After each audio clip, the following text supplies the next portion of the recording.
Welcome to Huts of New Zealand. In this series I will travel to backcountry huts all around New Zealand to record, review and rate my experiences to give you a better idea of what to expect when you go hiking around our beautiful country. Today I'm going to Mackintosh Hut, an 8-bunk standard hut located in the North Island's Kaweka Forest Park. There are many ways to get there, but the best way is to take the Napier Taihape Road and turn off at Kurukaponga onto Castle Rock Road. This is a well-graded gravel road that travels through dark forestry blocks, so turn your headlights on and drive carefully. After 5 kilometres you'll pass the turn off to the lake's carpark, and after another 200 metres you'll reach the Macintosh carpark. This medium-sized carpark doesn't have cell phone reception or a toilet, but it is fairly secluded and sheltered under the pine trees. Before setting off on the track, make sure to lock your vehicle and take the time to read through the information and warning signs. The track to Mackintosh Hut is 3.5 kilometres, climbs a total of 400 metres and takes about 2 hours. It begins at the edge of the pine forest and quickly zigzags 200 metres down the side of the steep valley through regenerating native bush. The track is well graded and easy to follow, although loose rocks and pine needles make some of the steep sections more slippery, so some grippy shoes would be advised.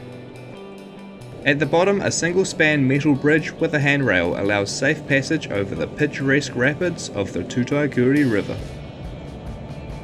Following the orange markers, the track goes upstream for a bit, traversing the steep hillside and an open rocky slip face, before climbing steeply up to the Mackintosh Plateau. The next 1.5 kilometres are flat and easy, travelling across small creeks and slippery clay pans through a mixture of different forest types, including young kanuka, old pines and even older native beech. And as you emerge from the last pocket of native beech, the distinctive bright orange paint job ahead lets you know that you've reached Mackintosh Hut. Mackintosh Hut was built in 1959 by the New Zealand Forestry Service to assist with deer culling operations and is now one of the oldest huts in the Kaweka Forest Park. Originally a 6-bunk SF70 hut, it was upgraded in 2003 and again in 2009. Today, Mackintosh Hut is a very tidy hut popular with hunters and trampers alike, sporting 8 bunks on shared platforms, a wood burner suitable for cooking on, tables with chairs, candles and hooks on the walls, drying lines, a skylight, and windows on all 4 sides with ventilation sliders.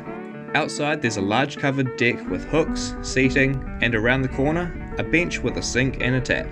There's a woodshed out the back, a meat safe, and a long drop toilet. Don't forget your toilet, babe. A roof-filled tank provides you with water, but there's also a small stream nearby if you prefer a more earthy flavour. Either way, you'll need to filter or boil water before use. The hut is situated on the edge of a shrubby clearing and receives a generous amount of sun on a good day. There's enough room outside for a helicopter to land or to set up tents in case the hut is full. I had the hut to myself when I stayed in mid-September, so to keep warm I got the fire going and prepared my backcountry cuisine. When it got dark I heard some possums outside, and sure enough there were several just chilling up in the trees. So if you're keen on trapping or hunting possums, this would be a great place to come. It was a calm and starry night, and while the possums continued to make noises outside, I put in my earplugs, set up my sleeping bag, and called it a night.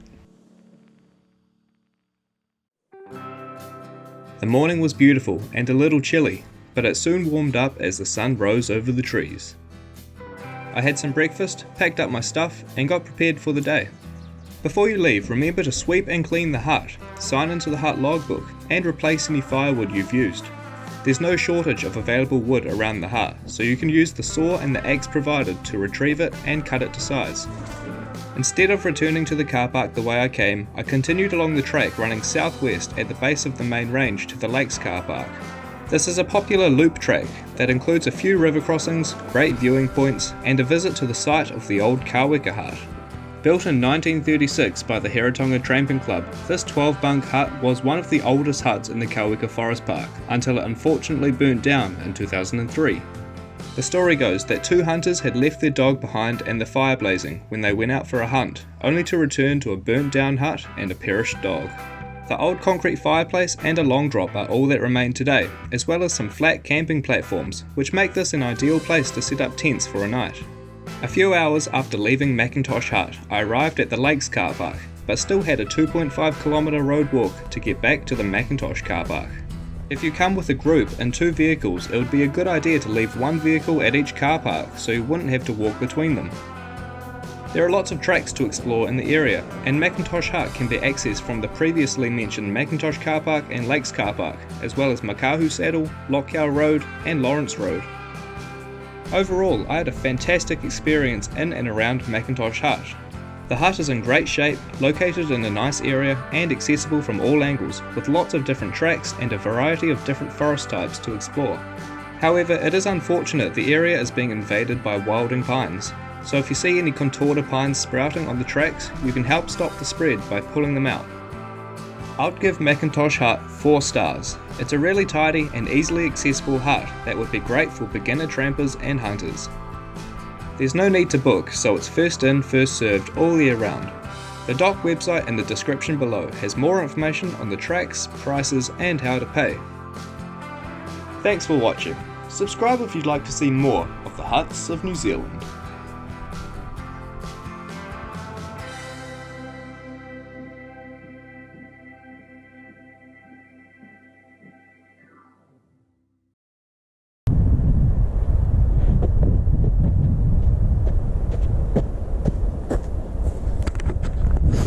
Another blooper for you.